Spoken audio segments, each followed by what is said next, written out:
Je m'appelle Nandita Raglé, je suis professeure de français, enseignante depuis bientôt 20 ans. En ce moment, j'enseigne littérature, langue, sous-titrage et traduction littéraire à l'université de Pune. Je suis membre du comité de l'Alliance française de Pune, je suis présidente de la zone ouest de l'IATF. Je fais partie d'une association qui s'appelle les Amis de la France, qui travaille dans l'échange culturel entre Indiens et Français depuis 40 ans. Et depuis peu, je suis aussi membre de l'équipe de Heritage India. C'est un organisme qui travaille pour les études de patrimoine chez les enfants.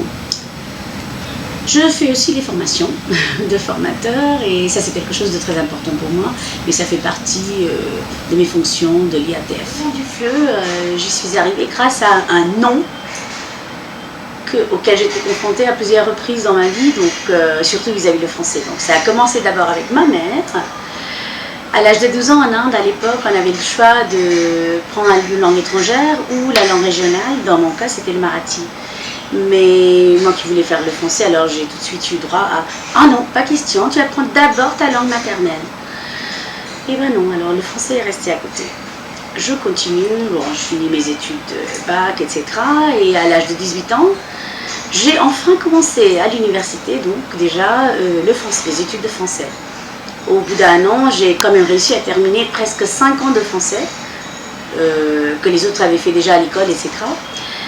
Et j'ai voulu donc majorer en français au niveau de la licence. Et ben, la prof qui m'avait suivie tout au long de cette année me dit « Ah non, pas question, mais t'es folle! Tu vas jamais être bonne en français, tu te rends compte, les autres ont fait français depuis 8 ans et toi qui viens de commencer, tu seras jamais vraiment très bonne. Bon, tu réussiras peut-être, mais qu'est-ce que tu veux faire avec le français? Fais quelque chose de bien avec ta vie plutôt, non ?» Et ben d'accord, encore une fois, je me suis dit bon, peut-être qu'elle a raison, peut-être que je serai jamais bonne, donc j'ai fait une licence de Sciences Po, vous vous rendez compte? Bon. Enfin, à l'âge de 20 ans, j'avais quand même eu entre-temps beaucoup de profs à l'Alliance et ailleurs qui m'ont énormément encouragée. J'ai eu quand même le courage d'essayer de passer l'examen d'entrée de la maîtrise. Je l'ai eu et avec énormément d'encouragement de la part des profs de master. Bon, ouf, enfin, je me suis inscrite et j'étais donc étudiante en maîtrise de français à Pune. Et après cela, bon, j'ai fait une maîtrise à la Sorbonne, en lettres modernes, un diplôme supérieur de français, langue et littérature avec l'Alliance française de Paris. Et voilà, bon voilà dans le monde du FLE. Vraiment, c'est difficile. Je ne sais pas si je pourrais vraiment dire parce que, bon, d'abord toutes mes fonctions, bien qu'on elles sont quand même très liées. Autant j'adore enseigner, pour moi c'est vraiment une passion, une vocation, plus qu'une profession. Donc c'est vraiment de transmettre tout ce que la langue française et la culture m'a apporté. Autant la formation pour les profs plus jeunes ou plus nouveaux, si vous voulez, dans le métier, ça c'est important parce que ça c'est aussi vraiment la transmission de tout ce qu'on a appris, tout ce qu'on a essayé, expérimenté sur des années. Donc c'est aussi la création de la relève. Donc personne ne va être là toujours. Donc c'est bien de savoir qu'il y a d'autres qui vont continuer, qui vont aussi apporter quelque chose de nouveau au domaine.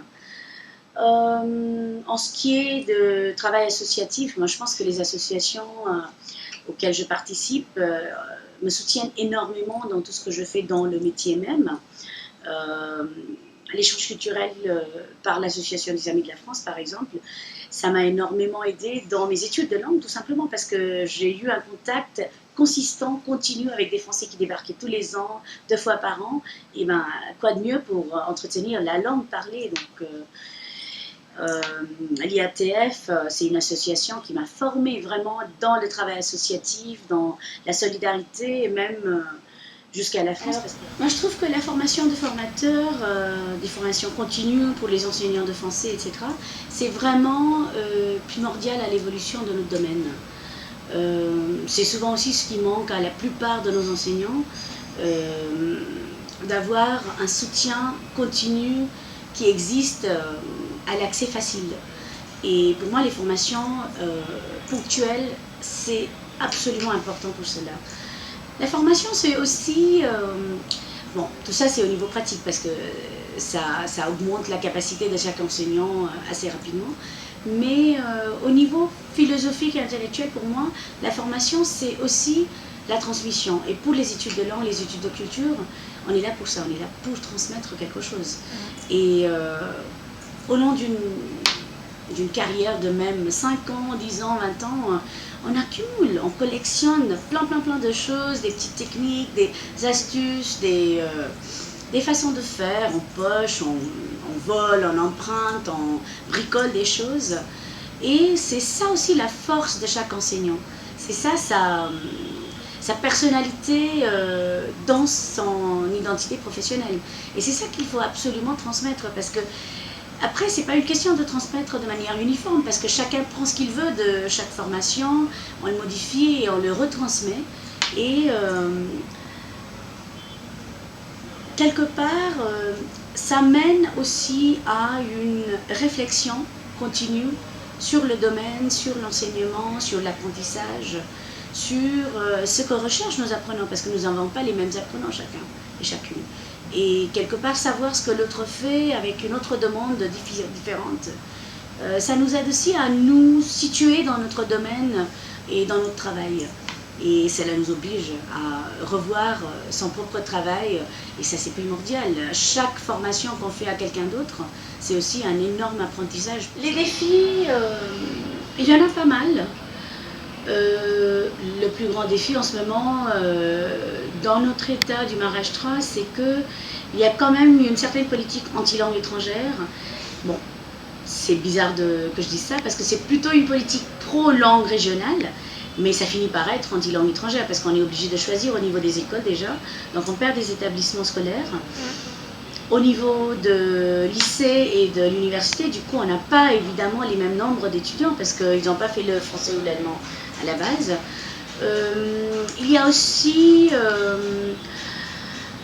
un gros changement dans la raison pour laquelle on apprend le français. Ce n'est plus la même raison. Avant, nous, on a appris le français, même jusqu'à il n'y a pas 10 ans même. Les gens apprenaient le français vraiment par une volonté culturelle, intellectuelle, échange, souvent beaucoup plus lié aux arts.